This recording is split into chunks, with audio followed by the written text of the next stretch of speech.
আসসালামু আলাইকুম। ওয়ালাইকুম ওয়ালাইকুম আসসালাম মিস্টার আসসালাম মিস্টার নকিব। নকিব, ভালো আমি আছো? জি ভালো আছি। আচ্ছা আপনি কেমন আছেন? আলহামদুলিল্লাহ আমিও আলহামদুলিল্লাহ, আমি ভালো আছি। ভালো আছি। আমি হামিমুল ইসলাম নকিব, পাখুন্দিয়া উপজেলার হুসিন্দি উচ্চ বিদ্যালয়ের নবম শ্রেণীর বিজ্ঞান বিভাগের একজন ছাত্র। আঙ্কেল, আমি আপনাকে একটি প্রশ্ন করতে চাই। হ্যাঁ, আঙ্কেল, নিশ্চয়ই নিশ্চয়ই বলো। আপনার মুখ আপনি বলেছেন এরকম, আমি অনেকবার কথা শুনেছি যে বাংলা ইংরেজি এর পাশাপাশি আরবি আরবি আরবি জাপান জাপানিজ, ফ্রান্স স্প্যানিশ। এই ভাষাগুলোর মধ্যে যে কোনো একটি অথবা দুটি ভাষাকে আবশ্যিক করবেন। এই বিষয়ে আপনার ভবিষ্যৎ পরিকল্পনা কি, এবং আমরা কি এত এত পড়াশোনার মধ্যে চালিয়ে যেতে পারবো? আচ্ছা আচ্ছা নকিব, নকিব, তুমি ক্লাস 9-এ পড়ো, রাইট? তুমি ক্লাস 9-এ পড়ো? এনে পড়ো। জি। আচ্ছা আচ্ছা আচ্ছা আচ্ছা নকিব, নকিব, তুমি আমাকে তুমি বলো আমাকে তো, বলো তো, তুমি তো তুমি তো এখন এখন বাংলা বলতে বাংলা পারো, বলতে পারো, রাইট? রাইট? জি। আচ্ছা আচ্ছা, ইংরেজি বলতে ইংরেজি পারো, বলতে পারো, রাইট? রাইট? জি। আচ্ছা আচ্ছা, এখন এখন ধরো ধরো তুমি তুমি জাপানিজ জাপানিজ ভাষাও বলতে ভাষাও পারো। বলতে পারো। জি। ধরো আমরা ধরো ধরে আমরা নিচ্ছি ধরে তুমি নিচ্ছি তুমি জাপানিজ ভাষা জাপানিজ বলতে ভাষা পারো, বলতে পারো, জাপানি ভাষা জাপানি বলতে ভাষা পারো। বলতে এখন পারো। এখন জাপানি ভাষা জাপানি তুমি ভাষা যদি তুমি বলতে যদি পারো, বলতে পারো, তুমি আমাকে তুমি বলো তো আমাকে বলো তোমার তো কি তোমার কি লাভ কি হতে লাভ পারে? হতে পারে? তুমি ধরেন দুইটা আমার তুমি দেশ দুটো বিদেশি ভাষা বিদেশি পড়ো, ভাষা একটা পড়ো, একটা ইংরেজি একটা ইংরেজি একটা জাপানি। জাপানি। বাংলা ভাষা তো মাতৃভাষা তুমি তুমি পারোই। পারোই। এখন আমার এখন অর্থ এর বাইরে তুমি যদি আমার তুমি দুটো যদি ভাষা দুটো পারো, ভাষা পারো, বিদেশি বিদেশি ভাষা, তাহলে ভাষা, কি তাহলে লাভ কি হবে লাভ তোমার হবে বলো তোমার তো? বলো তো? আমার দেশের অর্থনৈতিক উন্নতি এবং ব্যবসা রপ্তানির দিক দিয়ে আমার দেশের উন্নতি ঘটবে। কারণ আমি যখন জাপানি ভাষা করতে পারবো, তখন বিদেশের কোনো ব্যবসায়ীর সাথে রপ্তানি অথবা আমদানির জন্য আমি তাদের সাথে কথা বলতে পারবো এবং তাদের সাথে কোনো কন্ট্রাক্টে জয়েন হতে পারবো। Yes, yes, very good. Very good. তোমার তোমার উত্তরটা খুব উত্তরটা খুব সুন্দর হয়েছে। সুন্দর হয়েছে। আমরা আমরা চাচ্ছি চাচ্ছি তোমার তোমার মতন মতন সারা সারা বাংলাদেশে বাংলাদেশে যত যত এরকম নকিব আছে, যত সাবরিনা আছে, যত সাথী আছে, আমরা চাই তোমাদেরকে আমরা কয়েকটি ভাষা দিব। যেমন জাপানিজ ভাষা, ম্যান্ডারিন ভাষা, অ্যারাবিক ভাষা, ইংরেজি তো আছেই, সাথে জার্মান বা ইটালিয়ান ভাষা।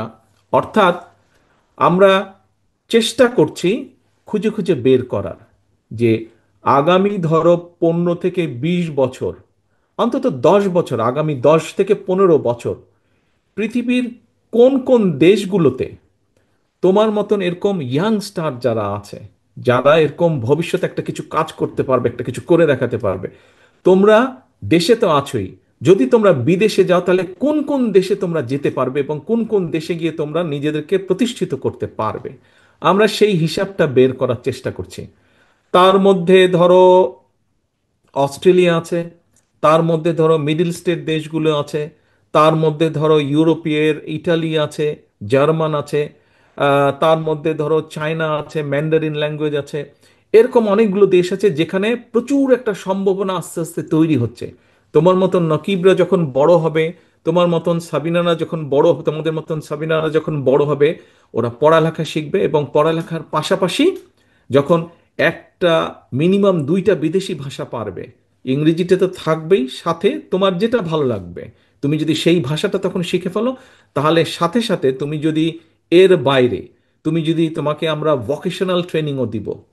আমরা পরিকল্পনা করছি যে কিভাবে স্কুল লেভেল ক্লাস 8-9 থেকে আমরা ভোকেশনাল শুরু করতে পারি, ক্লাস 12-এর মধ্যে এটা আমরা শেষ করতে পারি। তাহলে তুমি যদি 12-এর পরে আর পড়তে না চাও বা ডিগ্রি পরে পড়তে না চাও, তাহলে সাথে সাথে তুমি বিদেশে যেতে পারবে যে কোনো একটা চাকরি নিয়ে, যে কোনো একটা কাজ তুমি শুরু করতে পারবা। তোমাকে পিছনে কারো দিকে তাকাতে হবে না। এটাই হচ্ছে আমাদের লক্ষ্য। আমাদের লক্ষ্য হচ্ছে এটাই, অর্থাৎ তোমাকে আমরা সেইভাবেই মানুষ করে করতে তুলতে চাই। সরকার তোমাকে তোমাকে সেভাবেই বড় করে গড়ে তুলতে চায়, তুমি নিজের পায়ে দাঁড়াতে পারবে যাতে করে। ভাষা শিখতে হলে বেসিক থেকে শিখতে হয়, যেমন ইংলিশ শিখলে বেসিক থেকে ওয়ান থেকে শিখতে হয়। কিন্তু তো আমরা এত এত পড়ার মধ্যে কোন ভাষাটা শিখবো, অনেক সাবজেক্ট হয়ে যায়, অনেক কঠিন হয়ে যায়, তাহলে আমরা কেমনে পড়বো? ওই যে একটু ওই যে আগে একটু বললাম, আগে বললাম, এটাকে এটাকে সাথী প্রশ্ন ছিল।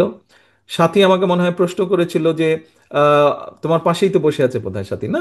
হ্যাঁ, প্রশ্ন করেছিল যে ছিল যে কিভাবে কিভাবে ডাক্তার হবে। ডাক্তার। এখন তোমাকে যখন একটা বড় কিছু তুমি যখন অ্যাচিভ করতে চাও, অর্জন করতে চাও, তাহলে একটু তো কষ্ট করতেই হবে। ভয় পেলে তো চলবে না, ভয় পেলে তো চলবে না, একটু তো কষ্ট করতেই হবে। তুমি এখন বাংলা পড়ছো, ভূগোল পড়ছো, হাদিস পড়ছো, অন্য অন্য সাবজেক্ট যেরকম পড়ছো, ঠিক একইভাবে ওই অন্য বিদেশি ভাষাটাও তুমি পড়বে।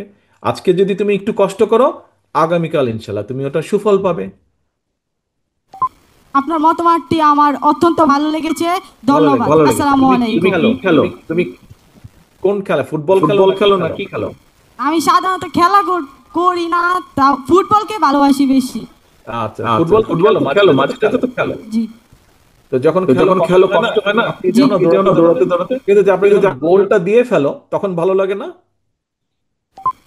যখন গোল যখন দিয়ে গোল ফেলো দিয়ে তখন ফেলো ভালো তখন লাগে না? ভালো যদি লাগে না? গোল যদি দিয়ে গোল ফেলো দিয়ে অথবা ফেলো অথবা তোমার টিমরা যদি টিমরা গোল যদি দিয়ে গোল ফেলে দিয়ে তোমার ফেলে টিম তোমার তখন টিম ভালো তখন লাগে ভালো না? লাগে না? অন্যরকম একটা আনন্দ আনন্দ লাগে। লাগে। ইয়েস, ইয়েস, ওটাই ওটাই। তুমি যখন তুমি ভাষা যখন একটা ভাষা শিখে একটা ফেলবে, শিখে ফেলবে, তারপরে তারপরে তুমি তুমি যদি যখন ভাষা দিয়ে ওই ওই দেশে দেশে চাকরি চাকরি করতে অথবা ব্যবসা বাণিজ্য বাণিজ্য করতে, তখন দেখবে যে না, আমি তো তারেক আঙ্কেলকে বলেছিলাম ভয় ভয়, কিন্তু এখন তো দেখলাম তারেক আঙ্কেল যেটা বললো সেটাই তো ঠিক। একটু কষ্ট করেছি কিন্তু আজকে তো আমি ভালো ফল পাচ্ছি। একদিন তুমি আমাকে তুমি থ্যাংক আমাকে ইউ। Thank you. জি, আসসালামু আলাইকুম। ধন্যবাদ আপনাকে। ধন্যবাদ।